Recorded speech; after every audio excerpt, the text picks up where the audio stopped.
شباب ماكو فد زي ما قالت رفاعة. طبعا اليوم راح يكون عندنا حلقة جديدة مختلفة عن شيء بنزله. طبعا كثير يجونا على الانستغرام وسناب شات والتويتر انه يعني كيف تكتب قصص او علمنا او نزل مقطع يعني شي نصايح او هيك شيء. فان شاء الله اليوم راح يكون يعني حلقتنا شوي طويلة ورح نعطيكم اكثر من 5 نصايح، شي 10 او اكثر، ونشوف. طبعا رح نحكي كمان يعني مو بس نصايح، رح نحكي كمان. ويلا نبدي بالاولى. شباب النصيحة الاولى انك لازم ما تقلد. كيف يعني لازم انك ما تقلد؟ يعني انك لازم مثلا اذا جيت انا اكتب قصة وتجي انت تاخذ الفكرة اللي انا كتبتها، هاد اول شي قصتك ما راح تنجح، وثاني شي راح تحس انه انت ما عملت شي، انه مو مجهودك. وثاني شي يعني لازم انك ما تقلد. طبعا انا كثير مرات كنت بكتب قصص وبعدين بكتشف انه هاي القصه اللي انا كتبتها قلدها فبتركها، بس لكن بعد عندي يعني مع انه انا يعني ما خذت من حدا، لا الفت من راسي بس طلعت نفس الشيء، لا خلص بتكبها تروح تالف وحده يعني براسك. يعني لازم انك تكتب قصه انه ما حد كتب غيرها، او يعني انت بتقدر تكتب قصه يعني في غيرك كتبها، بس يعني طبعا لازم تكون غير شيء مو نفس الشيء.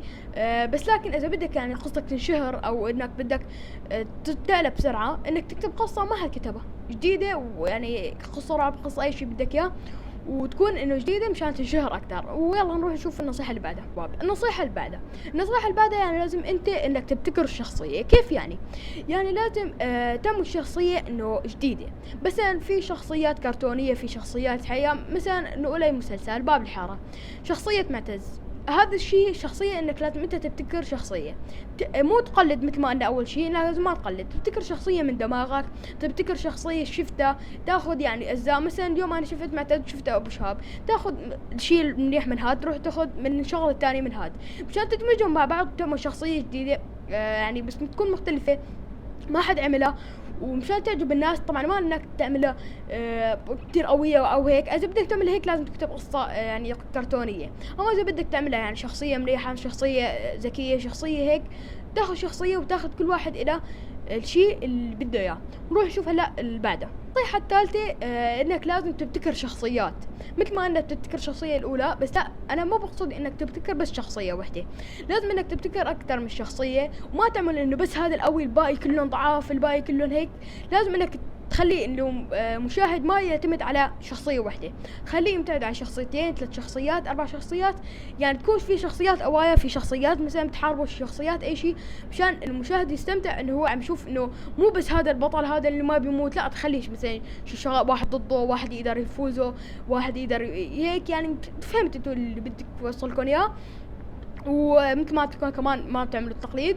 وشوف هلا النصيحة اللي بعدها. النصيحة الرابعة انك لازم انه انت من عقلك مثلا اذا بدك تكتب شي مكان تعمل فيه المشهد، لازم انك تعمله ببالك. يعني مثلا بقول انا هذا هالشارع، بتقعد انت تفكر الشارع شو هو مشان تعمل على اساسه، مشان تخلي انه المشاعر تصير منيحة. المهم مثلا اذا بدك تكتب قصة بالغرفة، تكتب لازم انك تشوف يعني غرفة بتعرفها، شو غرفة شايفة من زمان، شارع شايفه من زمان، ايام ما بتفتكر من دماغك، بس لازم تصوره براسك. تصوره يعني مثلا هلا انت تخيل قدامك شي شارع، تقدر تخيل قدامك شي بيت، تخيل هذا البيت وتخيل انه في ناس، تخيل هسه قدامك شي واحد، تقدر تخيل. يعني هي سهلة الشغلة مو صعبة.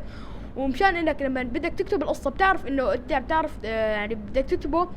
طبعا هي بتفيد السيناريو يعني مو بس تفيد هي. بدك تكتب مثلا سيناريو، لازم انت تعرف المكان، لانه بعدين بوقت التصوير او بوقت الشيء راح ما بتعرف انه المكان كيف كان، مكان وين راح يكون. ونشوف هلا النصيحة اللي بعدها والاخيرة هي الخامسة والاخيرة، انه خلي اسلوب الك. يعني مثل اليوتيوبر كان هو في كتير قرابة بين اليوتيوبرز والكاتب، لانه الكاتب واليوتيوبرز اثنيناتهم بيتفقوا على شيء وبيختلفوا على شيء. اللي بيتفقوا عليه اثنيناتهم لازم ما يقلدوا مثل ما قلنا بالاول. اليوتيوبرز كمان لازم ما يقلد الشغل الثاني او اسلوب الثاني. خلي لك اسلوب بالقصة اللي بدك تكتبها.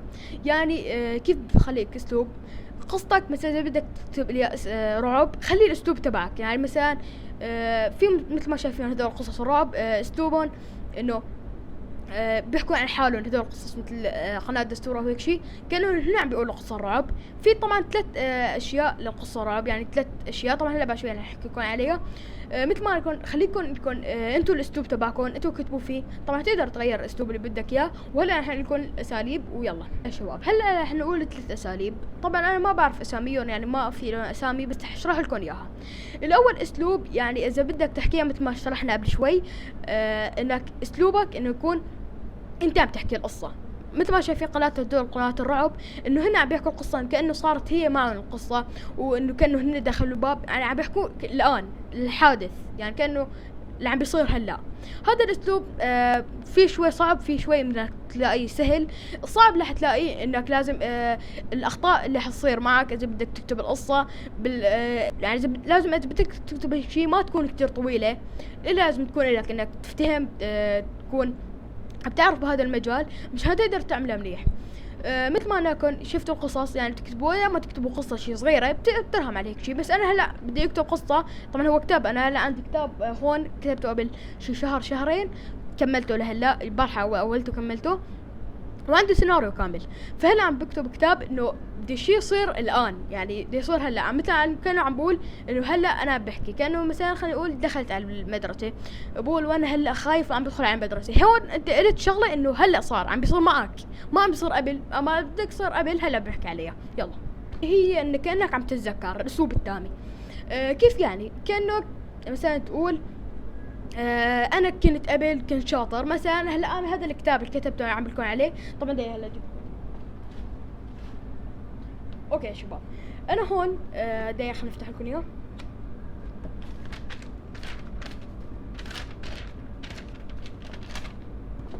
ايه انا هون بادي بكتب تبدأ في عام 1999 هيك يعني بديت فيها. كيف يعني بديت بعام 1999 انه عم بيحكي انه الشيء صار معه من قبل عم بيحكي هيك. وكنا مثلا مشهورين بحارتنا بدمنا واخلاقنا. طبعا هذا مو كله عم بحكي من ننزل لجوا واحد احكي عم بقول يعني كان فعل ماضي شيء صار ماضي وتقدر تكتب على اساسه هيك قصة. ترجع تكمل وتقدر كان في حارتنا ترجع هون احسست بالجوع ترجع هون يعني تكتب انه شيء صار معك من قبل وتحكي احاسيسك والمشاعر تبعك مشان المشاهد او القارئ يتحسس معك ويعرف انه الشيء اللي عم تحس فيه. ونروح نشوف اللي بعده. والأخيرة طبعا ثالث كيف بتكون شايف في كتير قصص انك تحكي مثلا كان في شخص هي انك هون انت عم تكتب مثلا اقول انا كان في شخص شاطر كتير كمان عم تحكي بالماضي بس عم تحكي من منبر تاني. يعني هلا انت هاي القصة اللي انا عم تقول عليها اذا بدك تكتبها ما بتقدر تحول لشخصية تانية لان انت عم تحكي عن شيء صار معك من قبل. اما هديك الثانية اللي عم بحكي عليها انك عم تقول شيء صار كمان من قبل بس مو انت اللي عم ترويها. اما هي انت عم تقولها بس عم تقول لحالك يعني ما بتقدر تقول كان في شخص تاني.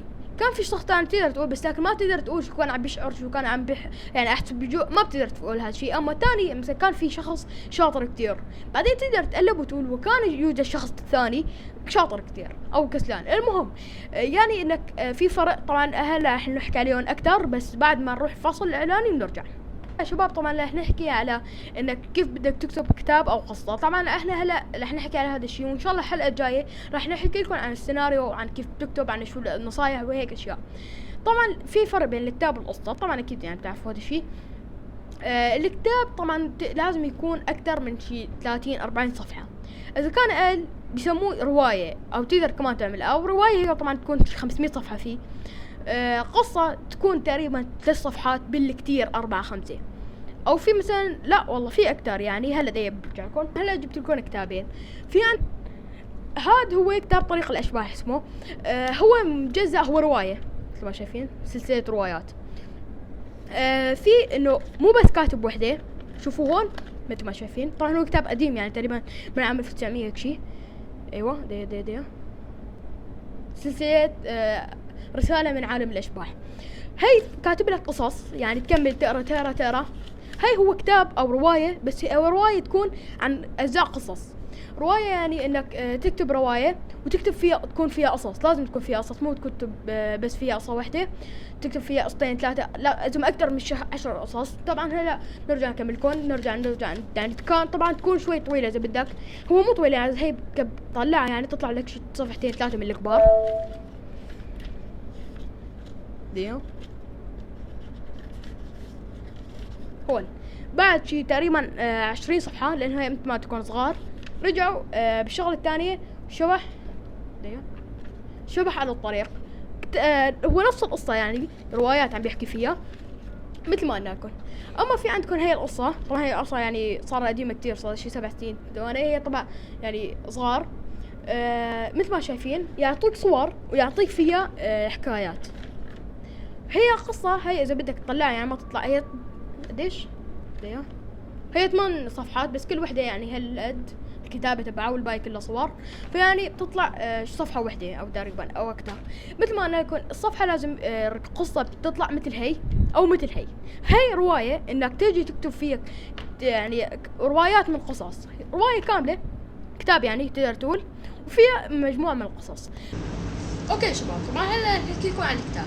الكتاب هو تقريبا قصة وحدة بس تكون طويلة، فبس تكون طويلة فيسموه كتاب. طبعا هلا انا اللي تكون عليه كاتبه هو كتاب. طبعا ان شاء الله هذا الكتاب راح نزله، ما بعرف وين، راح افكر بعد شي حلقة جاي رح لكم على وين راح نزله، مشان يعني بده يقرا نزله على شي يا مع انستغرام. بس المشكلة انه كتير كبير فما راح اقدر اكتبه كله، فصراحة ما بعرف. بس لكن يمكن نزله على اليوتيوب، يعني بنزله كتابين يعني مو راح اكتبه. يعني هو طبعا خط مالنا كل شباب كتير منيح، فراح انقله لللابتوب وبعدين اكتبه يعني خطه منيح، يعني مو اكتبه يعني قصير، وبعدين طلعه على اليوتيوب ان شاء الله تجي شهر او اقل اسبوع يعني شيء ان شاء الله بينا ناخذه، لان هو شوي طويل فمثل ما نكون شباب. وهلا طبعا بعد ما حكينا لكم عن النصايح، حكينا لكم عن الكتب يعني القصص يعني مثل ما شفتوا فهمتوا والله نسيت. هلا نحكي لكم على شغله كمان مهمه شباب. طبعا هلا نحكي على انواع الناس لما بدهم ينقوا. طبعا هذا الشيء انت حتشوفه يمكن مو منيح، ما حيفيدك، بس لا هو حيفيدك. تعرف ليش؟ لانه مشان تعرف انه الشيء اللي بدك تكتبه انه شو انواع القارئ. طبعا يمكن مو اللي يكون كلامي صح 100%، بس انا بعرف يعني كثير ناس بيعرفوا يقروا كتب وقصص هي، فعرفت يعني كثير من الناس. وهلا رح نحكي على اول واحد. النوع الاول هو اللي ما راح يحب يقرا كتاب، يعني ما بحب يقرا كتاب لانه يكون طويل، بحب يقرا بس قصص. وفي نوع ثاني طبعا انا راح احكي لكم شوي اكثر. النوع الثاني اللي يحب يقرا كتاب ويحب كمان يقرا يعني قصص، بيحب الاثنين يعني. واللي كان كمان يحب سلسلة روايات.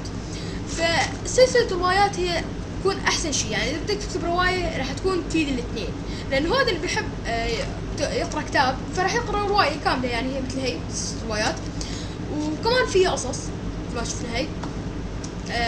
بس لكن انت بتشوف شو اللي بيعجبك بتكتبه، شو اللي بتقدر عليه. صح يمكن في ناس بيختلفوا عليك ما بيحبوا هذا الشيء، بس اكيد في ناس بيحبوا هذا الشيء. فانت اعمل اللي بتقدر عليه، اعمل اللي سهل لك، اعمل الشيء اللي انت بتحبه. هلا انا بالنسبه لي بحبهم ثلاثه دول، يعني اذا اعطتني روايه برا لك اياها كامله، اعطتني كتاب برا لك اياها، اعطتني قصه كمان برا لك اياها كلها. اخذ لك شيء اللي انت بتحبه وبعدين قوله للناس. مثل اليوتيوبرز كمان مثل ما انكم شباب، اذا بدك مثلا تعمل تحدي او اي شيء، اعمل شيء بتحبه، او بدك تنزل لعبه، نزل اللعبه اللي انت بتحبها، نزل شيء اللي بدك اياه. طبعا هي ان شاء الله حنعمل كمان حلقه عليها طبعا. بس شوي رح انوع بالقناه لعمل شيء اشياء دروس، اشياء كثير يعني. صح طول رح يكون المقطع بس لكن شيء مهم مشان يفيدك. وهلا ننتقل على حديث. طبعا هلا رح نحكي شوي طبعا شيء يعني شوي براني عن يعني نصايح او شيء. رح نحكي لكم بس اذا انت بدك تكتب. طبعا اذا بدك تكتب لازم انك تكون رايق، تكون ما في شيء عليك، تكون هيك لحالك. يعني انا بالنسبه لي اذا بدي اكتب لازم اكون لحالي، لازم اني ما يكون عندي شغله، اكون شوي فرحان لأ بدي اكتب. اذا ما كنت يعني ما فيك حيل او كنت ضايج او ما بتقدر تكتب، لان اذا بدك تكتب راح تكتب شيء سخيف. وكتب اذا بدك تكتب على قد اللي بتقدر عليه. يعني هلا انا لما جيت اكتب هاد جاء يوم كنت متحمس كتبت كثير بعدين لاحظت انا برا انه شيء سخيف اللي كتبته، مش صح انه انا كتبت كثير بس شيء سخيف. رجعت جئته ورجعت كتبت. هلا انا بالعاده بكتب شي 5 صفحات او احيانا اقل. ليش؟ لانه مشان هلا بالبدايات بدايه القصه كنت اكتب صفحتين بس طلع يعني شيء عجبني انا الصراحه. وان شاء الله انزل لكم اياهم مشان تشوفوا انتم اذا عجبكم. طبعا ما تكتبوا لي التقييم مثل العاده. مثل القصص، طبعا القصص انا قصه واحده بكتبها بيوم واحد او احيانا يومين او ثلاثه. القصه ما بتاخذ عندي كثير وقت او اي شخص، لانه انا القصص بكتبها ما بتكون يعني قصه بكتب قصه منيحه مشان انتم تشوفوها. ما شاء الله كثير بتعجبكم هاي السلسله، وفي لايكات كثير وكل الكومنتات تقييم 10 من 10، وفي منكم يعطوا ملاحظات وانا بقوي من هذا الشيء. هلا انا عندي في قصص بس ما نزلتها بالقناه وما رح نزلها، او في منه نزله وفي منه ما رح نزلها، لانه في اشياء يعني ما بتفيدكم، يعني قصص انه انا كتبتها مو قصص رعب. وانا قناتي يعني بحب انزل قصص رعب. انا قناتي هي اسمها عالم الفن والالعاب. عالم الفن والالعاب، الفن يعني انه بنزل لكم فن مثل كتاب قصص، بنزل لكم تمثيل. انا بحب التمثيل ونزلت لكم تمثيل اكثر من مره. وفن يعني بحكي لكم عن فنانين، بحكي لكم اشياء، نزل لكم اشياء مثل اخبار صارت فن، يعني هذا مو فن يعني مو فهمتوا، تعليم الرسم، تعليم هيك اشياء، تعليم دروس، هذا اللي عم بعمله يسموه فن يعني تقريبا. عم اعلمكم فنون كتابة. اما الالعاب فانا مثل ما شايفين يا شباب تقريبا نص مقاطع هي العاب بنزل. اما تحديات ومقالب وهيك اشياء انا صح نزلت كم مره، بس انا ما بحب هذا الشيء. يعني انا بحب اني انزل هيك اشياء اللي انا بحبها، ما بحب اني اروح انزل تحدي وهي، بحس انه هذا الشيء سخيف. لانه اذا نزلت تحدي طيب شو راح استفاد انتو؟ يعني انا بشوف انه ما بحب اشوف انا صراحه تحديات. مثلا بتشوف تحديات، طيب انك اثنيناتهم عم تتحدوا انت ما راح تستمتع بهذا الشيء. يمكن انك شوي تضحك لانه اسلوب عم بيحكي لك شوي يضحكك، بس انا ما بحب هيك اشياء. فان شاء الله طبعا رح ننزل لكم يعني بدكم بنزل لكم حسب الاغلبيه اللي بدهم. وبس ان شاء الله يا شباب تعجبكم هاي الحلقه، وان شاء الله نعمل حلقات كثير عن هيك اشياء، وان شاء الله حلقه ثانيه يمكن نكتبها على السيناريو او على شيء ثاني. اكتبوا لي بالكومنتات اي شيء بدكم اياه. واسف اذا كان في اخطاء شوي بالحكي مثل اول شيء وهيك اشياء.